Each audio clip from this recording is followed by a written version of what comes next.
Cultura, ciencia y tecnología. La Choroteca. Con Enrique Rodríguez y Alejandro Pulido Cayón.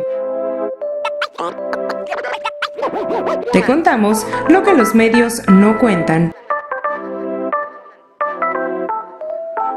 Más allá del verbo, La Choroteca. Más allá del verbo, La Choroteca.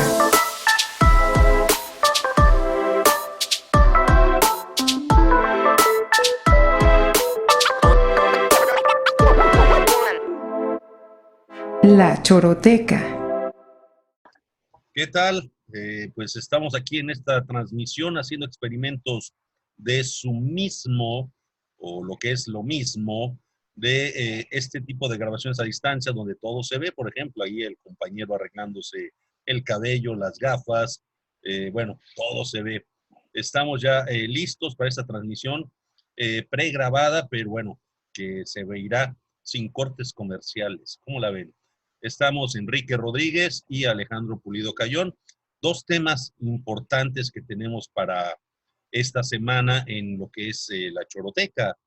Vamos a empezar primero por una cuestión que nos ha causado mucho malestar y veníamos trayéndola desde la semana pasada y se ha recrudecido en estos días, y son estas medidas restrictivas que se han dado en nuestra sociedad con motivo del confinamiento. Tuve oportunidad de leer el decreto que publicó el gobierno del estado. No voy a hablar del otro decreto que también publicó el gobierno federal, que, bueno, también tendremos posibilidades de hablar en este momento, pero por lo pronto son medidas restrictivas que en algunos casos parecieran necesarias, pero muchas veces también resultan absurdas. Enrique, ¿qué tal? ¿Cómo estamos? Alex, muy buenos días. Nada, todo bien. No sé a qué hora vayamos a subirlo, pero nada, un saludo. ¿Cómo estás tú, Alejandro? Pues muy bien, ya listos para esto. Subirlo lo más pronto posible, que esté ya circulando este mismo día, domingo. Los domingos vamos a estar subiendo este tipo de grabaciones mientras dure la cuarentena y quizá después, porque bueno, esta tecnología... Sí, mantenerlo. Si agarramos ritmo, mantenerlo, porque no. Y esta tecnología nos permite muchas cosas que antes no Sí, teníamos. Si las teníamos, totalmente. Sí, no estaban a la vista. Pero bueno, Enrique. O no veíamos la necesidad de usarlas. Exacto. Enrique, Sí. ¿Cómo ves estas medidas que publican en el decreto de Vila, del gobernador Mauricio Vila, que publica en el Diario Oficial, donde a partir del 24 de abril se prohíbe, por ejemplo, que vayan dos personas en el mismo vehículo? Se obliga a usar el cubrebocas. Dentro del decreto son medidas que tienen sus especificidades. Por ejemplo, el cubrebocas no quiere decir que te subas al coche y te pongas el cubrebocas, que vayas caminando y te pongas el cubrebocas. Dice que no puedes entrar a los lugares de compra esenciales sin portar este aditamento que pues ya parece que todos somos forajidos en la tierra de Yucatán o en el país, todos andamos como forajidos. ¿Qué opinas de esas medidas, Enrique? Sí. Bueno, primero el tema tiene que ver con lo que yo te había comentado en la charla pasada, y es que me parece que desde el punto de vista legal estoy segurísimo que tienen los marcos para protegerse contra cualquier tipo de contrarréplica jurídica de parte de algún ciudadano osado que quiera hacerlo, contra algún tipo de amparo. Me parece que no va a proceder por ahí. Creo que la CODEI ya se pronunció, pero a mi parecer, bueno, no creo, yo leí un pronunciamiento de parte de la CODEI sobre el tema del libre tránsito.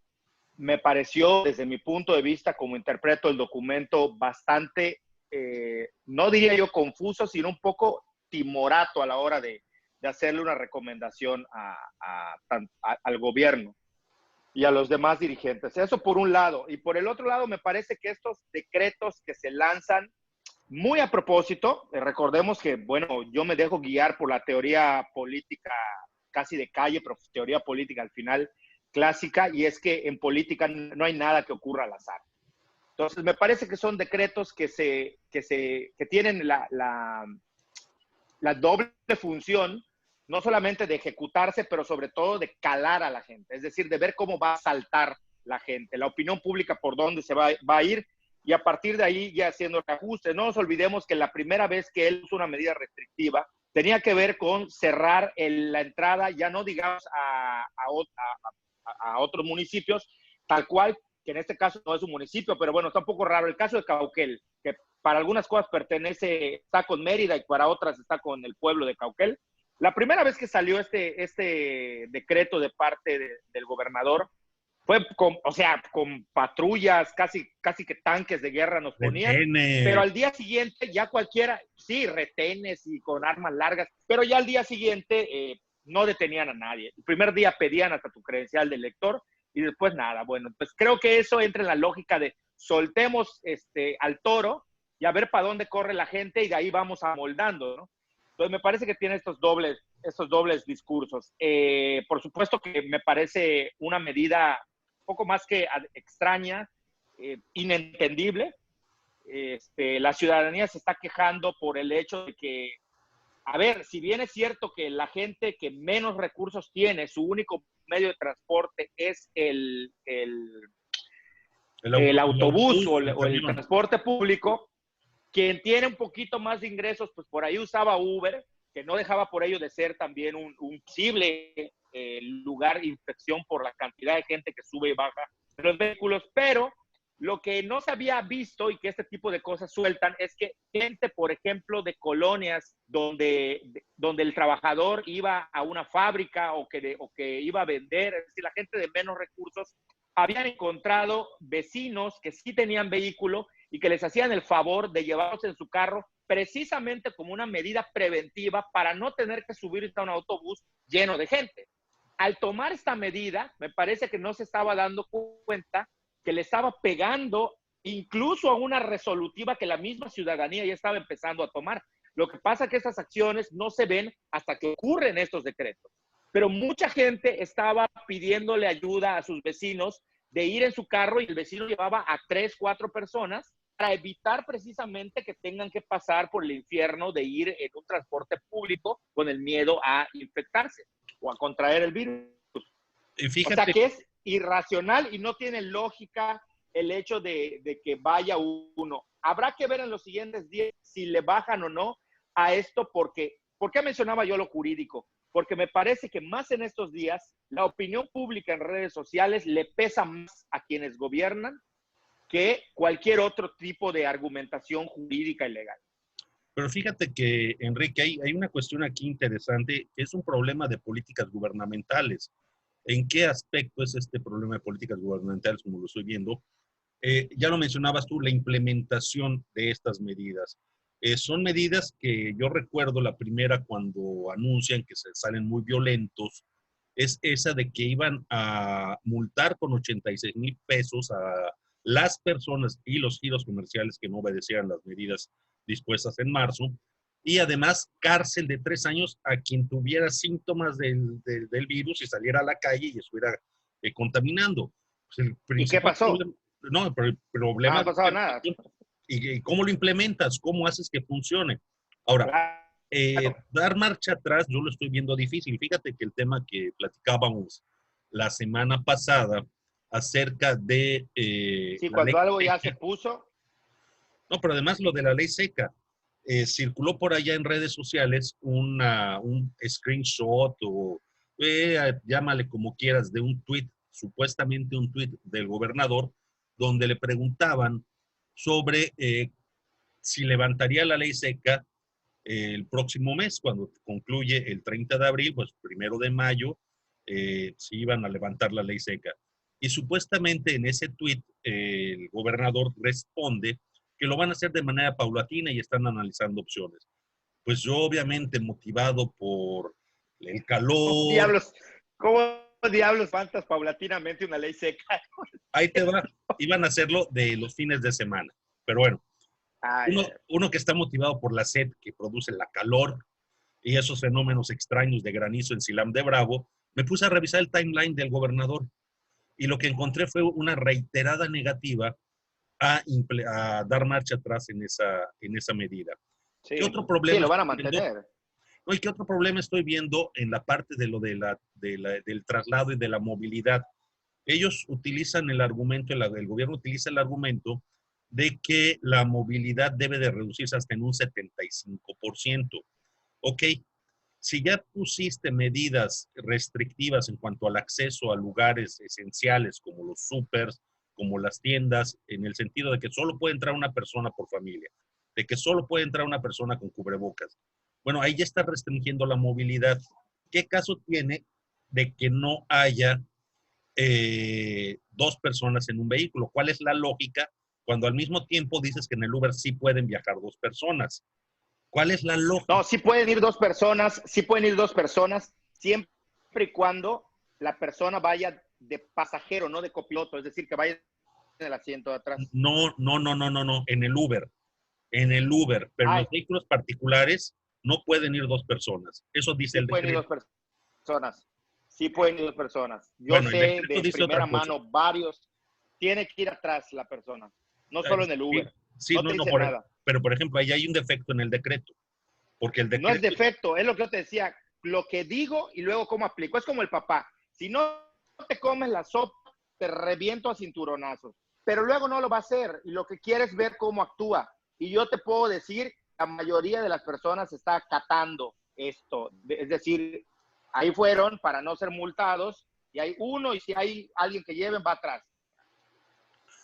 es cierto lo que dices. Yo también lo ataco desde el otro lado y digo ataco porque es el término jurídico, atacar una resolución o Sí, atacar sí, sí. una orden es el término jurídico. Sí, entrarle a un... No, no es una cuestión militar, sino jurídica. No, no, no, Eh, entrar al... Entrar al tema, yo atacaría eso por el lado de que el decreto especifica unas cosas para unos y otras cosas para otros, una diferenciación por cuestión de plataforma, pero no hay una diferenciación que se establezca por cuestiones sanitarias, o sea, por No. cuestiones de lógica este, de la propagación o la replicación del virus, ¿no? Entonces, esa es una Es de otro, las... es otro estilo de los gobernantes. Sueltan decretos, no te explican y deberían hacerlo porque al final de cuentas el decreto no está hecho para que lean abogados, está hecho para que se aplique y quienes lo padecen o no sea la ciudadanía. Entonces debería haber una explicación de por qué es que yo estoy lanzando este decreto. Que ya comprobamos y tengo un grupo de asesores de científicos que si van dos va a reducir. Me digan algo, pero decir simplemente va uno en un vehículo, pues es de locos. Pero fíjate que la comunicación política, en este caso del gobierno, que está haciendo el gobernador a través de Twitter, a través de redes sociales, con sus videos, por comunicados, difiere un poco de la fundamentación, porque cuando tú te vas a ver la fundamentación y motivación del decreto del que hablamos ahorita, que es el de que impone las medidas a partir del 24 de abril, es en términos jurídicos y solo menciona la existencia del virus, pero no hay el fundamento científico, como lo dices, que tampoco lo exige un decreto, que podría estar en las motivaciones. No, no el decreto, pero sí la ciudadanía. Al final de ¿Qué cuentas, le, tu decreto se lo vas a aplicar a los ciudadanos. pero ¿qué le dice el Vila o qué dice el gobernador a los ciudadanos? Les dice, ya me asesoré con los grupos de especialistas y Eso dicen no que es hay que llevar explicar, ¿eh? cubrebocas. Pero ¿dónde están los estudios? ¿Dónde están las discusiones? ¿Dónde están los debates que se dieron entre los especialistas para tomar esas medidas? Yo creo que ahí hay un tema muy importante que se puede exigir a través de transparencia. Y esa transparencia va a ser fundamental para cuando queramos documentar todo lo que se ha estado haciendo en este periodo de contingencia y en este nuevo mundo al que estamos ingresando. O sea, la transparencia no se pierde, la exigibilidad de las cuentas tampoco se pierde, y ahí es cuando estarán llamados los, los gobernantes a decirnos qué va a pasar, ¿no? El Entonces, problema es que por el momento yo no veo cómo eso vaya a funcionar. no va a funcionar y El así lo hecho van es a dejar. que, no, y el hecho, sí, el hecho es que ya una vez, como te había dicho en el pasado, la pasada charla, la pasada transmisión, es que cuando una ley se implementa es muy difícil darle marcha atrás. Y cuando esa ley toma arraigo entre la población, es decir, cuando ya creas prácticamente un hábito o modificas una práctica cultural, te lo hace prácticamente por inercia y es muy difícil volver modificarlas, tanto jurídicamente a nivel de gobierno como a nivel de sociedad. Entonces, me parece que, como te dije, por ejemplo, el caso de la ley seca, yo veo muy difícil que esto lo vayan a modificar o lo modificarán según sus intereses económicos. Y ¿Qué en es el lo que te caso está- de la movilidad, pues otro tanto, ¿no? qué es lo que yo te comentaba, Enrique, cuando empecé a hablar sobre lo del tweet, el famoso tweet del gobernador, donde supuestamente iban a verlo, y me meto Lo que al pasa es timeline? que yo no sigo al gobernador. No, yo tampoco lo sigo, pero eso no quita que pueda ver su timeline, ¿no? Sí, Y no, cuando, pero yo por salud del hígado no entro a ver políticos. O sea, no, a menos que yo necesite algo muy especial. Bueno, en tu caso, pues tú eres periodista, ¿no? Es parte ya de tu ADN. Yo investigo por otro lado, siendo antropólogo, pero sí con los políticos, salvo que yo necesite una información específica, no entro. Entonces, no estoy muy al tanto de qué es lo que está tuiteando, no, cómo está comportando. yo tampoco por los mismos motivos, pero eso no quita que investiguemos la veracidad de una información, ¿no? Entonces, Claro, me va a depender de la fuente. Si te das cuenta, yo voy más por lo social y me fijo más en qué hace la gente y cómo se está moviendo, y tú por parte de los actores, digamos, tomadores de decisiones. y Pero ahí, bueno, no importa. Lo, y lo ahí que es a lo importa que es que voy. ambos tenemos información. Ahí es el punto al que voy. Cuando me meto a verificar esa supuesta decisión de que se van a abrir los expendios de cerveza durante el mes de mayo, pues descubro que no, que el gobernador está fijo en esa posición y con el mismo argumento de que es para evitar la violencia intrafamiliar. Y hoy salieron precisamente los resultados o la estadística de marzo del Secretariado Ejecutivo del Sistema Nacional de Seguridad, donde se proyecta que en marzo una de las entidades donde los niveles de llamadas para violencia intrafamiliar, violencia entre parejas, actos dolosos contra las mujeres, lesiones, pues Yucatán está por encima de la media en marzo. O sea, en marzo se ubica por encima de la media nacional, que es ¿Y cuando... cómo estamos en el marzo del 2019? No, por todos lados está por encima de la media. Ahí está la estadística que se puede consultar, es pública.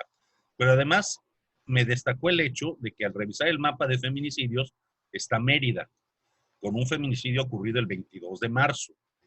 Un Sí. sujeto mata a su pareja de 16 años de convivencia y se cataloga como feminicidio. Hay quienes dicen que ha habido 4 feminicidios. Lo cierto es que ha habido 4 muertes, homicidios dolosos contra mujeres, y uno de ellos es catalogado ya como feminicidio y ocurre justo en medio de las medidas de confinamiento social, en medio de estas medidas donde el agresor está conviviendo con la mujer, y es un fenómeno que ya se está denunciando.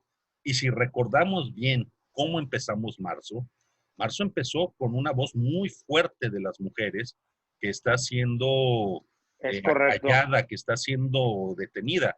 O sea, el hecho del confinamiento no debería de sustraernos de esto y ver qué medidas y con qué argumentos se están tomando las decisiones. Eso es lo más preocupante, pero claro, en la lógica de lo que tú mencionas, del aplicar estas medidas punitivas de baja De baja intensidad intensidad, sí. y normalizarlas, pues ahí sí tenemos un tema muy interesante de discusión, Enrique. Pues es un tema teórico, digamos, que entra dentro de la teoría clásica de la dominación y del poder ejercido desde el Estado. A nivel mundial que estamos viendo, y también lo comentábamos en la charla pasada, es esto, cómo una vez decíamos que era el sueño de todo gobernante, el tener a la sociedad adentro de sus casitas sin hacer mayor lío, sin estar protestando y sin hacer nada.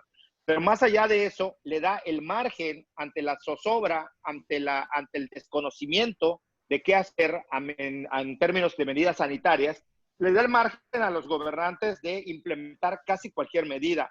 Te puedo garantizar que si revisamos caso por caso, país por país, vamos a encontrar medidas absurdas. Y las hay, ¿eh? Y las Llámale hay. Finlandia, las hay.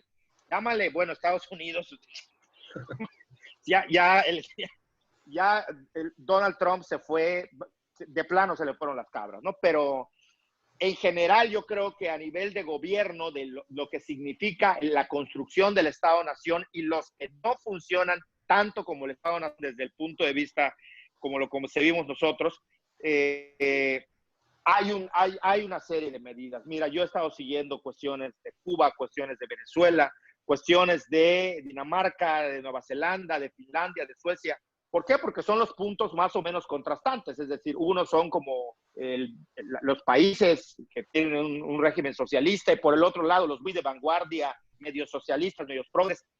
Te puedo garantizar que todos se están cometiendo tanto actos de imposición, de coerción, de dominio sobre la sociedad, como medidas absurdas. En el mismo país lo podemos encontrar. Esto no justifica que ocurra. Estoy tratando de explicar este fenómeno que tiene que ver con que el gobierno, los gobiernos están buscando, por un lado, de cómo salir menos lastimados, de decidir entre privilegiar lo económico o la salud, pero al mismo tiempo están también aprovechando no solamente para ellos promocionarse, sino que además de todo, obviamente tratar de encontrar mecanismos de control para cuando acabe, a saber cuándo va a acabar esta contingencia. Me parece que están preparándose políticamente, cada uno dentro de su contexto, para tener marcos de coerción que dominen a la sociedad. Bueno, Sin pues distingo. yo creo que eso ya, con eso podemos cerrar esta parte de los decretos absurdos. Ya no hablemos del más absurdo, que fue el que presentó el presidente con carácter de orden urgente para que se convierta en iniciativa de ley, que esa es ya catalogada por los juristas como una aberración jurídica, donde le baja el 25% del sueldo a los funcionarios, de su director para arriba, donde les quita el aguinaldo, donde hace una serie de despropósitos, por decirlo elegantemente, cuando el 75% de los presupuestos para gasto operativo de las dependencias se va abajo. O sea, una aberración jurídica. Pero bueno, cerramos el tema con esto. Tenemos más de qué hablar, Enrique, y la educación es un tema importante. Vamos a iniciar esto nuevo. Una pausa, por favor.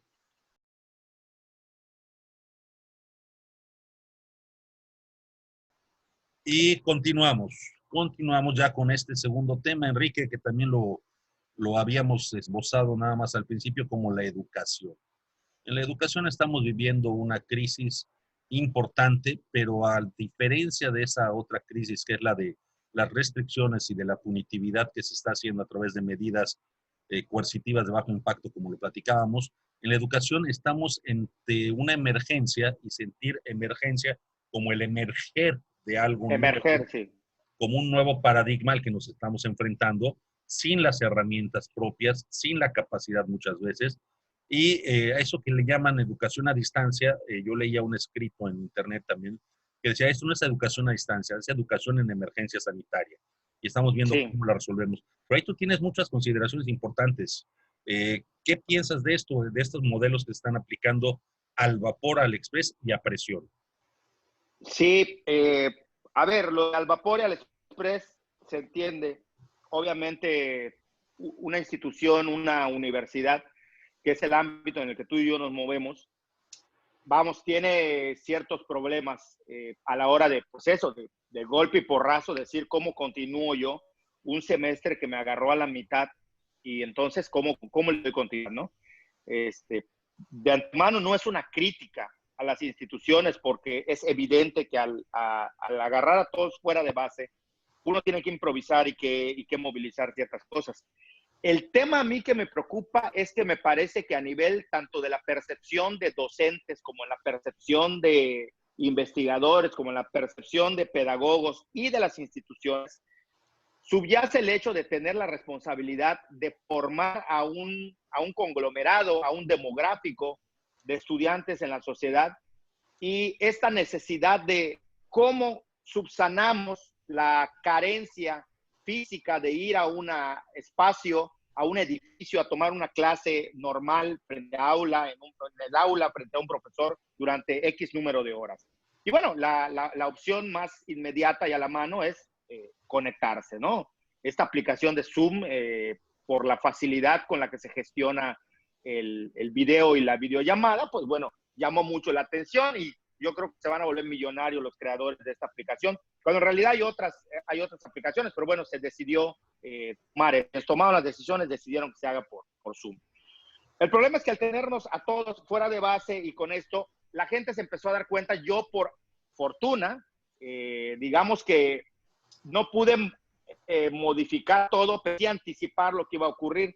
Y es que tanto estudiantes como profesores, si trasladaban el formato físico de aula, donde voy y me siento en una silla y escucho a un profesor, al de aula virtual, que tampoco es una aula virtual, una videollamada. Aulas virtuales son otras plataformas y otros modelos, pero no quiero entrar en tanto detalle sobre estas infraestructuras digitales.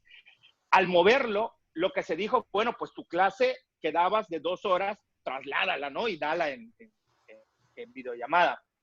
El resultado es que estamos en una situación donde estás en tu casa, estás confinado, mucha gente convive con otras personas, llega el del agua, llega el del súper, llega, en fin, hay una serie de cosas ahí que no hacen que esto se vuelva amigable y sobre todo no se contempló que el hecho de estar 2 horas frente a un monitor, contrario a lo que sería si estuviésemos físicamente, 2 horas frente a un monitor representa prácticamente 4 o 5 de cansancio y de agotamiento, porque la dinámica de interacción no es la misma, sin tomar en cuenta que además, al estar frente a un medio digital, la cantidad de distractores que hay son muchísimos. Entonces, tienes a unos estudiantes y profesores agotados y con una dificultad de captar la retención de audiencia de tus interlocutores por el entorno en el que estamos, ¿no?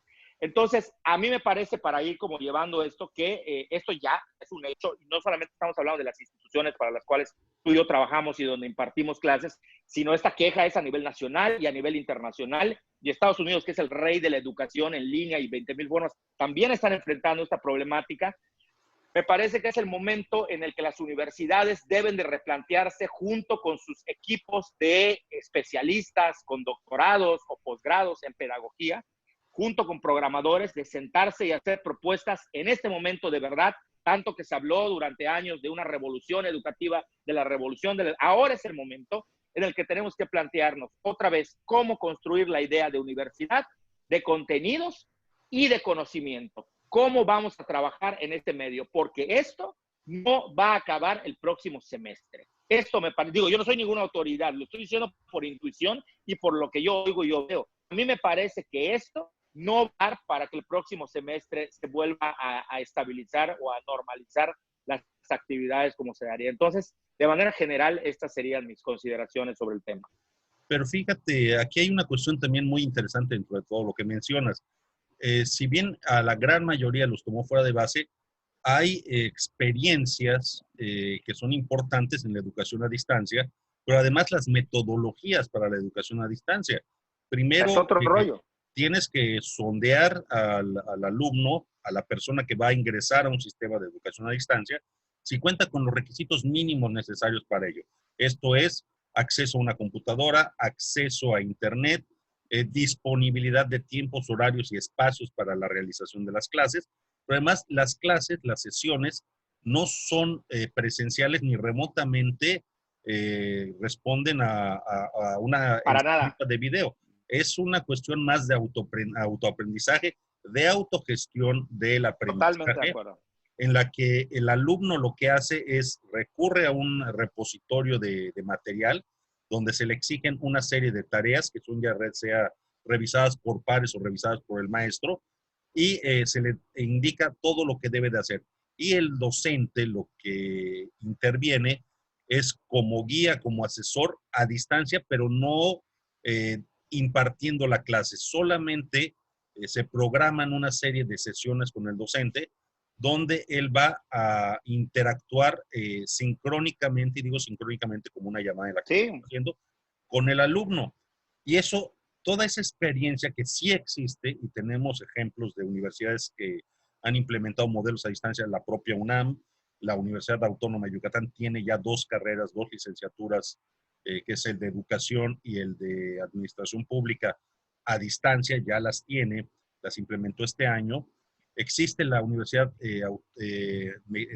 Abierta y a Distancia de México, que fue fundada desde 2009, o sea, ya tiene 11 años de experiencia, pero lo que estamos viviendo, como lo que tú decías, es diferente. ¿Por qué? Porque de la noche a la mañana le piden a un maestro que quizá tenga 70 años, 60 años, que incorpore a sus clases esta tecnología y no sabe ni subir contenidos, ni generar contenidos especiales para educar de esta manera, porque lo que tienes que hacer son una serie de presentaciones, de documentos, encontrar recursos en línea, plantear el uso de estos recursos a tus alumnos, cambiar los criterios de calificación. A mí me tocó, yo doy las clases de taller de géneros periodísticos en una universidad privada y nos enfrentamos a esto. Y entonces lo que yo tenía planeado, mi planeación didáctica para el semestre, tuve que trastocarla y adaptarla. Entonces, Claro, uno de los es otra criterios, cosa. uno de los criterios que les tuve que plantear a los jóvenes es precisamente su capacidad de autogestión de aprendizaje. O sea, cómo ellos van a Totalmente de acuerdo. recurrir a la investigación propia, a la sistematización en la toma de notas, a la utilización de herramientas como el mapa mental, como la sinopsis, para poder generar todas las cuestiones. Y además la evaluación cambia, porque no Claro, no puedes hacer un examen en línea sin que que ellos tengan la opción de hacerlo a libro abierto. Entonces tienes que evaluar con base a trabajos presentados. Es todo un cambio de claro. paradigma y muchos Es un cambio, no estaban preparados. no, y no da el tiempo. O sea, esto se tiene que planear. O sea, parar y empezar a planear qué va a ocurrir de aquí al próximo semestre con una planeación completa. Eso que dices está correcto. O sea, yo también he tomado y dado cursos en línea, incluso tomé un curso sobre cómo dar un curso en línea. Es eso que tú dices. Digamos que hay un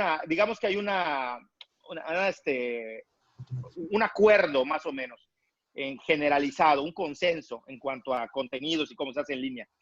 Pero hay varios temas que tú estás tocando que van mucho más allá de lo que nosotros platicamos.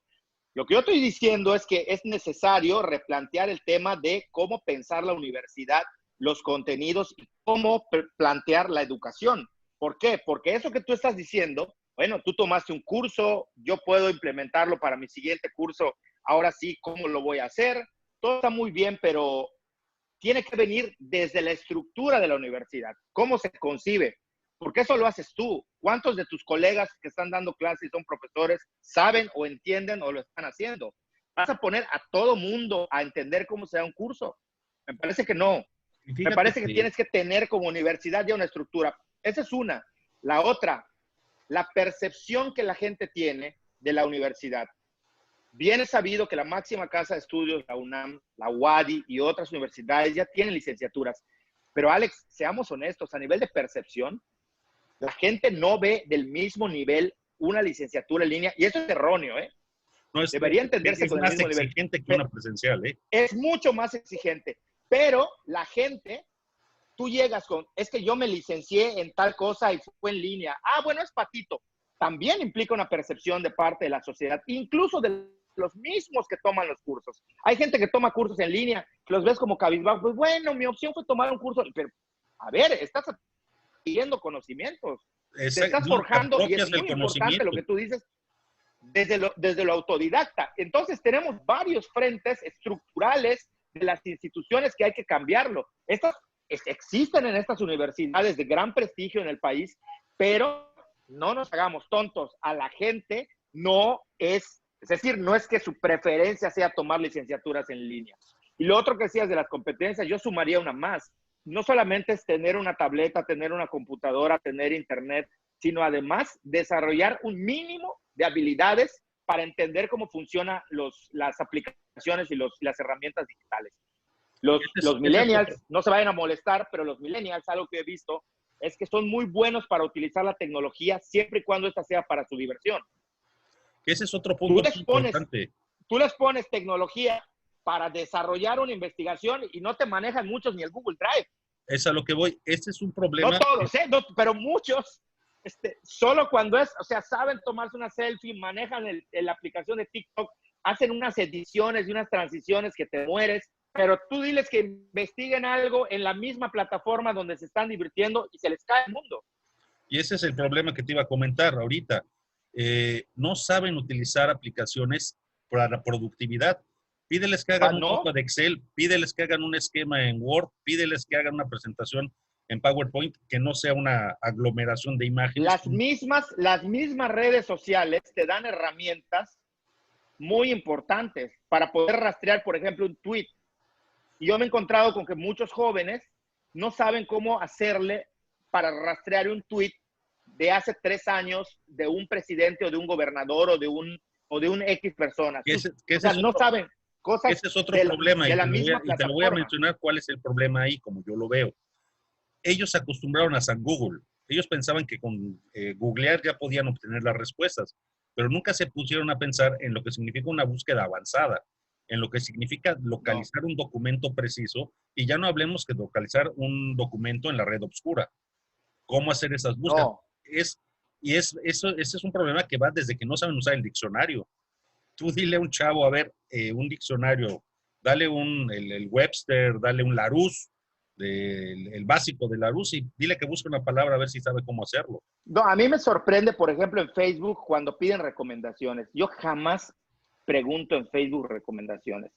Si antes no está en internet, entonces posiblemente por un inbox le preguntaré a alguien. O algo que implique una cuestión muy personal, o que yo sé que voy a la fuente directa, ¿no?